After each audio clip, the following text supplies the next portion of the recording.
Lakini kabla ya hayo, let us pray for Tanzania. Let us pray for Tanzania. Hebu mwambie jirani yako, pray for Tanzania. The reason why I'm saying that we should pray for Tanzania, nimeirudia mara kadhaa. Na Samia Suluhu Hassan, make sure bafa hiyo tatizo umeiondoa kabisa. Samia Suluhu Hassan alisimama siku moja akasema, Kenya, nyinyi vijana wa Kenya mumeharibu nchi yenu, mnataka kuja kuharibu Tanzania. Mnakumbuka hiyo maneno? Na Samia Suluhu akasema pia, Tanzania is the only remaining country, peaceful country in the world. In the realm of the spirit, nikawa ninajiuliza, kama Samia anasema Gen Z wameharibu Kenya yao, swali langu ni, je, Gen Z ya Tanzania inakwenda kujenga Tanzania? So let us pray for Tanzania, because kutakuwa na kitu inaitwa civil unrest. Leo ni tarehe ngapi? Leo ni tarehe ngapi? Leo ni tarehe 5. Ni tarehe 5. Mwezi wa ngapi? Wa 10. Mwezi wa 10. Leo ni tarehe 5 mwezi wa 10. Let us pray for Tanzania. Hebu kila mmoja sema shalom Tanzania. The reason why nasema shalom Tanzania ni kwa sababu Tanzania sio ya Suluhu, ni ya Watanzania. Lakini Tanzania inaenda kuwa kwa breaking news. Mumeona kitu imefanyika Madagascar, imefanyika kule inaitwa wapi huko? Nepal. Kile kitu imefanyika Nepal. Hata ya Kenya ni afadhali. Kile kinakuja Tanzania, hata ya Kenya ni afadhali. So let us pray for Tanzania, kwa sababu kuna kuja kitu inaitwa revolution war. Revolution war. Na itasababisha civil unrest. Itasababisha civil unrest in the country, in the nation Tanzania. Na nikawaambia wa Tanzania sometimes here, msichekelee Kenya. Kwa sababu Waswahili, na nafikiri Waswahili ni wa huko kwao. Waswahili wa huko kwao walisema, ukiona mwenzako ananyolewa, basi kitie maji kichwa chako. Usimchekee, lakini tia maji kichwa chako.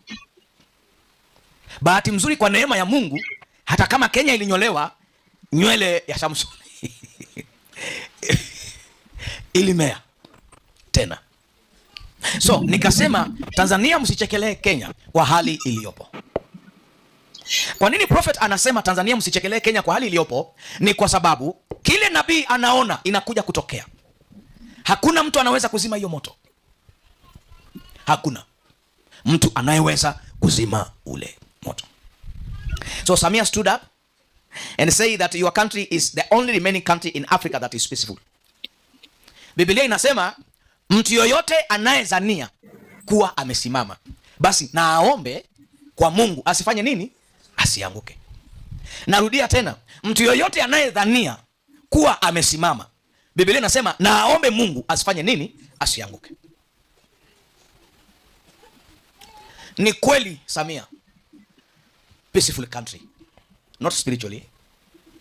Spiritually ni mambo mengine za Sumbawanga. Lakini ombeni basi ile amani mumekuwa nayo tangu Nyerere, tangu Mwinyi, tangu Mkapa, tangu Magufuli, tangu Kikwete, msiipoteze, kwa sababu ukweli inaenda kupotea. Na itakuwa mbaya kuliko Kenya, kuliko Nepal.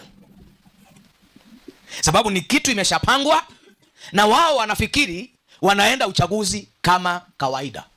Na siku ya uchaguzi I think ndio imepangwa demonstrations.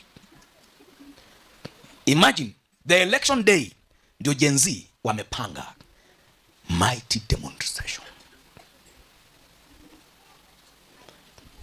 Na unajua wakitoka, alafu askari waanze kupiga watu wa Tanzania as usual, mambo hayatakuwa as usual. Maana hiyo kupigwa ndio watakuwa wanataka.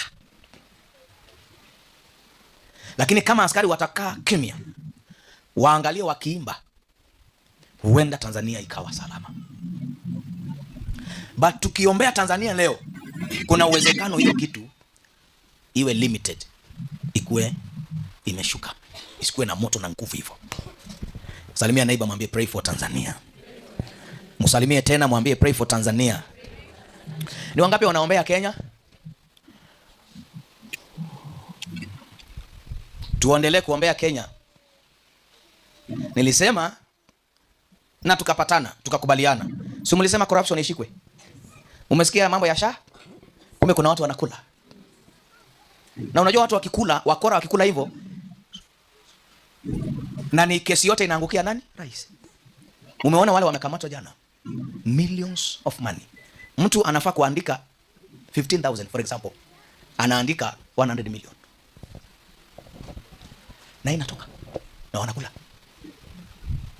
Na ni wao umekatwa. Mwingine ako mahali anajikaulia pesa yenu. Mtakubaliana na hiyo? Kuna ubaya tukiombea Kenya? No. Hiyo kitu hapana. Hatuwezi kuwa tunaishi, tunatoa jasho, alafu wengine wanafanya visivyo. Mtakubali? Si tuombee Kenya?